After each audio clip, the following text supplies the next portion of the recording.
हरियाणा के रोहतक शहर के सिन्हपुरा सतलोक आश्रम में दिव्य धर्म यज्ञ योग दिवस एवं विशाल भंडारे का 3 दिवसीय आयोजन किया जा रहा है, जिसमें 3 दिवसीय अखंड पाठ के साथ जगत गुरु रामपाल जी महाराज के सानिध्य में पूरे भारतवर्ष में 10 राज्यों में सत्संग एवं अखंड पाठ चल रहा है। इस अवसर पर पूर्ण परमात्मा संत कबीर महाराज की पूर्ण कृपा दृष्टि पर नेपाल देश में भी 3 दिवसीय भंडारा एवं सत्संग अखंड पाठ किया जा रहा है। उजाला आज तक की टीम सिन्हपुरा सतलोक आश्रम रोहतक में पहुंची। वहां पर उमड़ा भक्तों का जनसैलाब।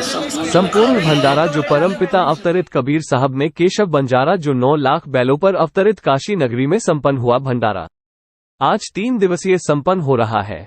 इस अवसर पर सभी भक्त जन अखंड पाठ में सत्संग से अपने जीवन को जीने की राह का अथक परिश्रम व प्रयास सफल कर रहे हैं। इस मौके पर सिन्हपुरा सतलोक आश्रम के विशेष प्रभुदास गुणों से बात की। आज हम यहाँ सिन्हपुरा सतलोक आश्रम में पहुँचे हैं उजाला की टीम के साथ। हम बात करेंगे यहाँ श्रद्धालुओं से भी और एडमिनिस्ट्रेशन से भी, और एडमिनिस्ट्रेशन में बात करेंगे हम दिव्य धर्म यज्ञ दिवस आज, और जो 3 दिन से चला हुआ है, तीसरा दिन आज, और 3 दिन से भंडारा भी चला हुआ है, 3 दिन से सत्संग भी चला हुआ है, अखंड पाठ चला हुआ है। हम इस विषय पर जानकारी लेने के लिए यहाँ एडमिनिस्ट्रेशन में बैठे हैं। मास्टर जी, सत साहिब जी, मैं आप अपने नाम के साथ। मैं प्रधान राम कुमार ढाका बोल रहा हूँ। ये दिव्य धर्म यज्ञ संत रामपाल जी ने अपने सानिध्य में चला रखा है, और ये इंडिया के अंदर 9 जगह है आश्रमों में, 9 आश्रम में, 9 के अंदर ही ये यज्ञ चल रहा है, और एक नेपाल में 10 हैं, 10 जगह यह भंडारा चल रहा है। और ये भंडारा किस आयोजन के लिए हुआ? कबीर साहब 629 साल पहले वहाँ आए थे काशी के अंदर, परंतु 609 में उन्होंने एक भंडारा किया था दिव्य धर्म यज्ञ का। क्यों किया था? क्योंकि उस समय कबीर साहब के नाम से शेख टकी ने लेटर डाला था। शेख टकी कौन है? सिकंदर लोधी उस टाइम दिल्ली के बादशाह थे और वो उनके पीर थे। सिकंदर लोधी का जलन का रोग था, तो उन्होंने बघेल राजा था वहाँ पर काशी में, उसका रियासत का। उन्होंने बताया कि आप यहाँ आइए काशी के अंदर, और कबीर साहब आए हुए हैं, परमात्मा वो आशीर्वाद देकर ठीक कर दें। क्योंकि सिकंदर लोधी ने बहुत कोशिश कर ली थी, सभी डॉक्टर, सभी वैद्य, सभी बुला रहे, नहीं हुए ठीक, परंतु कबीर साहब ने आशीर्वाद से ही उनका जलन रोग खत्म कर दिया था। उससे कबीर साहब से प्रभावित होकर के सिकंदर लोधी ने कहा कि मेरे साथ दिल्ली चलो। शेख टकी उससे जलने लग गया कि यदि गुरु बना दिया, और इसलिए उसने काशी के अंदर झूठा लेटर डाल दिया। अब वहाँ पर कबीर साहब भंडारा कर रहे हैं बहुत बड़ा, और सभी साधु संत सभी पहुँचाएँ, और 3 दिन का भंडारा, उसके अंदर 1 दौर 1 मोर दिया। झूठा लेटर किसने डाला? शेख टकी ने झूठा लेटर डाल दिया कबीर साहब के नाम से। अब ये 3 दिन का भंडारा कर रहे हैं, और 1 दौर और 1 असर वो और साथ देंगे, जितनी बार भी खाना खाओगे। 18 लाख संगत आएगी।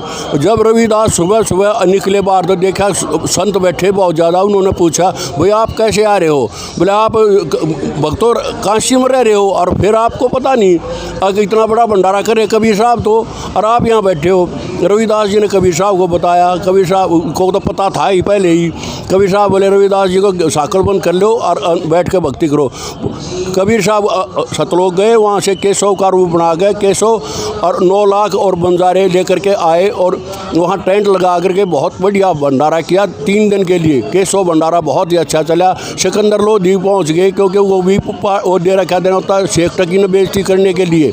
कबीर साहब के कहाँ से भंडारा करेंगे?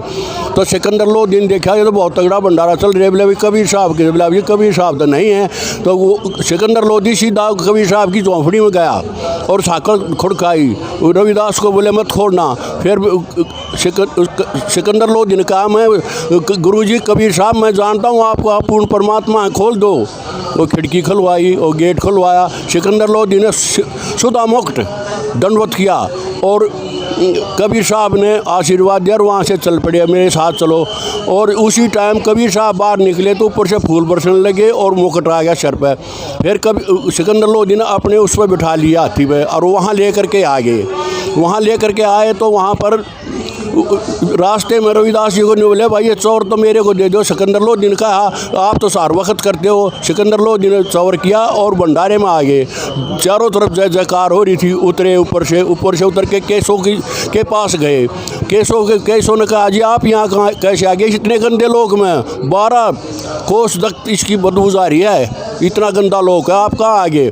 फिर उनका 24 घंटे दोनों का सत्संग हुआ आपस में दोनों तरफ से, और 24 घंटे तक सत्संग करके फिर वो भंडारा समापन किया 3 दिन में, और फिर चल पड़े आगे। गंगा जी का भरी हुई चल रही थी, कबीर साहब उस वहाँ पहुँचे तो घुटने घुटने पानी रह गए और बंजारे और बैल पार कर गए, और कबीर साहब केशव और सिकंदर लोधी और शेख टकी वहीं खड़े थे गंगा जी के घाट पर।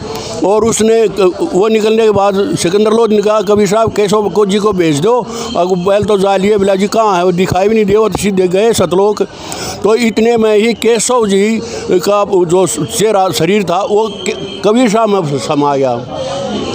इसलिए उसने शेख टकी ने कहा ये क्या भंडारा है, ये तो छोटा भंडारा है, इसको आप बहुत बड़ा भंडारा कहते। इतने में शेख टकी की ज़बान बंद होगी और कबीर साहब अपने उस पर आगे सिकंदर चले गए। इसी कड़ी में हम बात करते हैं सुरेश दास जी से, जो सुरेश ढुल जी हैं वो बताएंगे यहाँ जो सिंहपुरा सतलोक आश्रम में जो ये 3 दिवसीय महायज्ञ चल रहा है। सभी को मलिक दास है।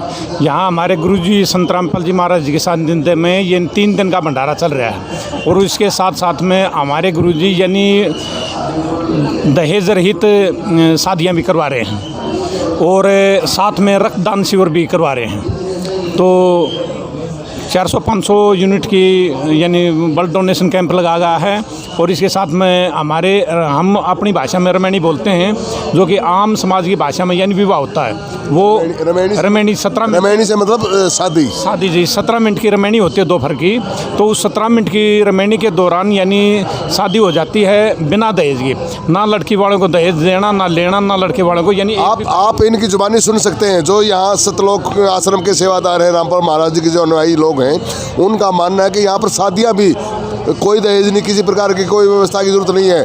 यहाँ रमैनी के रूप में 15-20 मिनट में ही उन बच्चों को आशीर्वाद दे दिया जाता है और जिंदगी के लिए सुखी, ऐसा ही ना। बिल्कुल बिल्कुल जी, हमारा गुरु जी यानी एक बहुत बढ़िया समाज तैयार करने जा रहे हैं, क्योंकि यानी बेटी माँ बाप पर बोझ इसलिए बनती थी कि उसका दहेज का टाइम, शादी का टाइम आता था तो दहेज देना पड़ता था, करीबन 10-12 लाख रुपए लगते थे। अब हमारे गुरुजियों की दया आता है, यानी लड़की माँ बाप पर बोझ नहीं बनेगी, उसकी शादी में एक भी पैसा नहीं लगता, यानी फ्री ऑफ कॉस्ट यानी शादी हो जाती है, और अच्छा संस्कार होता है, अच्छा संस्कार वाले यानी परिवार मिलता है। तो बहुत ही अच्छे ढंग से यानी दोनों लड़का लड़की अपने जीवन व्यतीत करते हैं और परमात्मा की भक्ति करते हैं। यहाँ पर कहाँ से लोग आए हुए हैं साहब?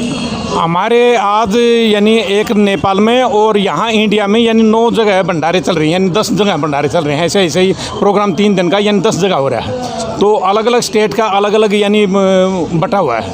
इंदौर में है, जैसे शामली में यूपी में है, पंजाब में खुमारो है, धुरी है, यहाँ अपने हरियाणा में ये भिवानी है, यहाँ रोहतक सिंहपुरा में है, दिल्ली में मुंडका है। ऐसे ऐसे करके हमारी यानी 10 जगह यानी आज के दिन यानी 3 दिन के भंडारे के हमारे गुरुजियों की दाद लगाए हुए हैं। आप लोगों की जानकारी के लिए बता दें, पूरे देश के सभी हमारे उजाला आज तक के दर्शकों से हम बताना चाहेंगे, पूरी दुनिया में हिंदुस्तान के अंदर, भारत के अंदर 10 जगह पर भंडारे चल रहे हैं। इसी तरह से अखंड पाठ हो रहा है, और नेपाल में भी, दूसरे देश में, यहाँ पर रामपाल जी महाराज के सानिध्य में नेपाल में भी भंडारा चल रहा है। और इसी तरह से 3 दिवसीय कार्यक्रम वहाँ भी, अखंड पाठ का भी और भंडारे का भी, और इसी तरह की जो सेवाएं ढुल साहब ने बताई, इस बगैर दहेज की शादी, ब्लड डोनेशन और कोई सेवाएं एक्स्ट्रा कोई उसके अलावा तो यानी अपने यानी जो भगत भाई हैं अपने यानी बढ़ चढ़ कर यानी सेवा कर रहे हैं अपने निज भाव से, और अपना भंडारा कर रहे हैं। आम समाज को यानी हमने